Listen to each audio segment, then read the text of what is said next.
ခုဖုံးမျောနေရတဲ့ထူပါကြီးကိုရတနာပုံစေတီတော်ကြီးလို့ခေါ်တွင်ပါတယ်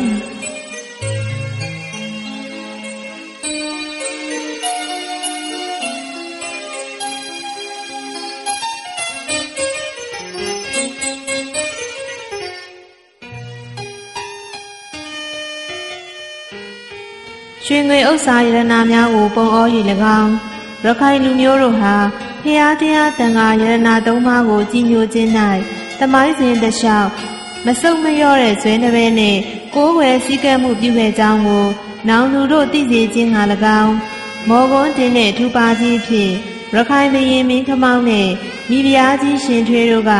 ကောစာတက္ကရီ984ခရစ်နှစ်1612ခုမှာကုသိုလ်ကောင်းမှုတည်ထားပြုခဲ့ကြပါတယ်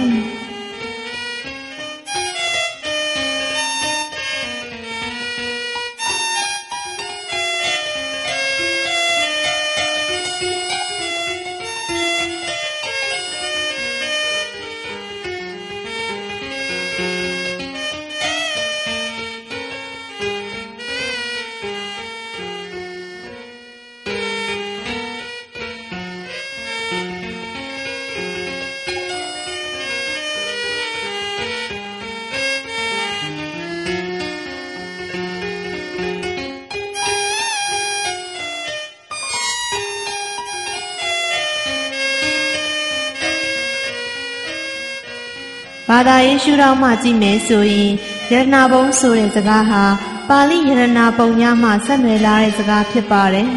။ဒါကြောင့်စေတီတော်ရဲ့ပုံသဏ္ဍာန်ဟာအိန္ဒိယတောင်ပိုင်းစံချီထူပါပုံနဲ့သဏ္ဍာန်တူပြီးပုပ္ပါကာရခေါ်ရေမြုပ်ပုံဖြစ်ပါတယ်။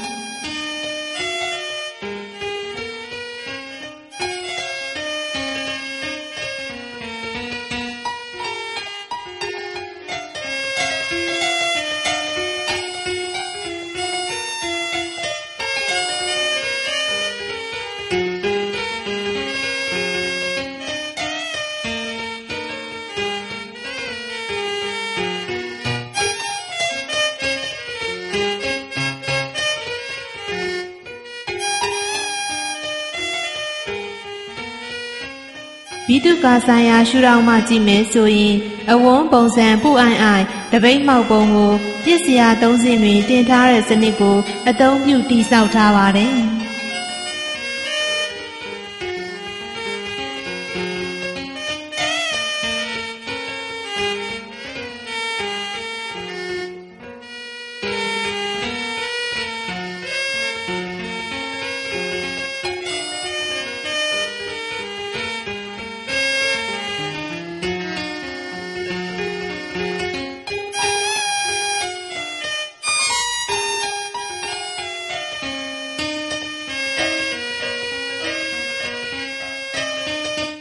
မူလကပင်မစတူပါကြီးကိုကြောက်ထူပါငယ်18စုကဝန်းရံလျက်ရှိပါတယ်။ယခုလက်ရှိအခြေအနေမှာပြိုပြက်သွားတဲ့မူလအရန်ထူပါငယ်များနေရာမှာရှေးဟောင်းသုတေသနဦးစီးဌာနက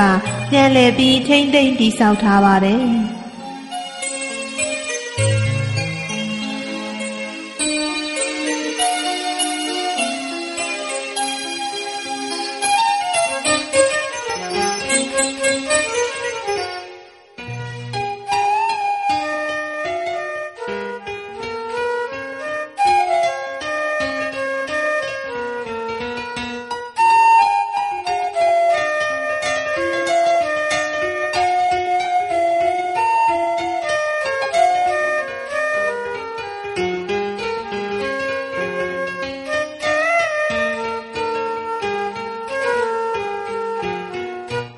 ပင်မစတူပါကြီးရဲ့အရှိတ်ဘက်မှာကြောက်စေရီငယ်၃စုနဲ့အာယုံခံတိန်တော်ကြီးဟာ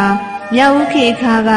ထဲဝါခံများစွာရှိနေခဲ့ကြောင်းကိုရင်းမြစ်တစ်ခုလုံးမှာပြန့်ကျဲနေတဲ့ကျွေရည်တုပ်ကြောက်ပြားပိုင်းစာများရင်းမြစ်မှာရေမဝဲရအောင်ရေထုတ်တဲ့စီဦးကောင်းတဲ့ရေထုတ်ပြိုများကိုသမိုင်းရုပ်ကျွင်းတတ်တဲ့အဖြစ်တွေ့မြင်နိုင်ပါသေးတယ်။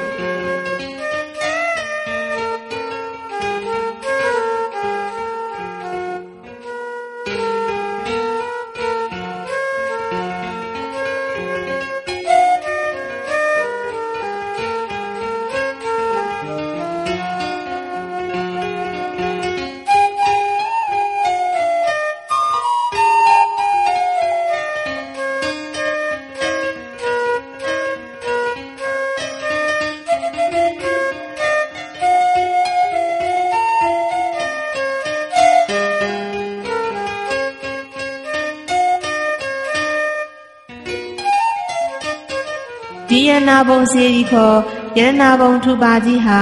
15ရာစုမှ18ရာစုအတွင်းမြောက်ဦးခေတ်မြေပေါက်ထူပါများထဲမှာအကြီးမားဆုံးထူပါကြီးပဲဖြစ်ပါတယ်ရှင်။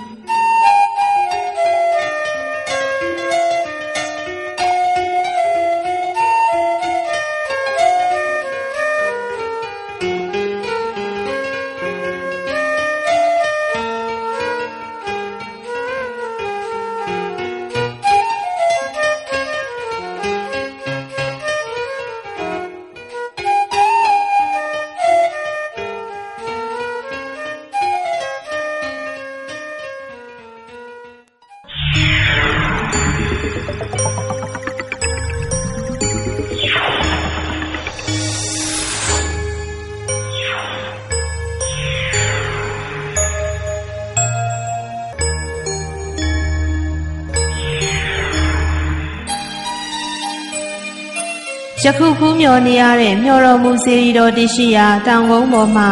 အရှိတောင်တောက်ဘက်ကိုမျှော်ကြည့်လိုက်ရင်မြောက်ဦးခေတ်က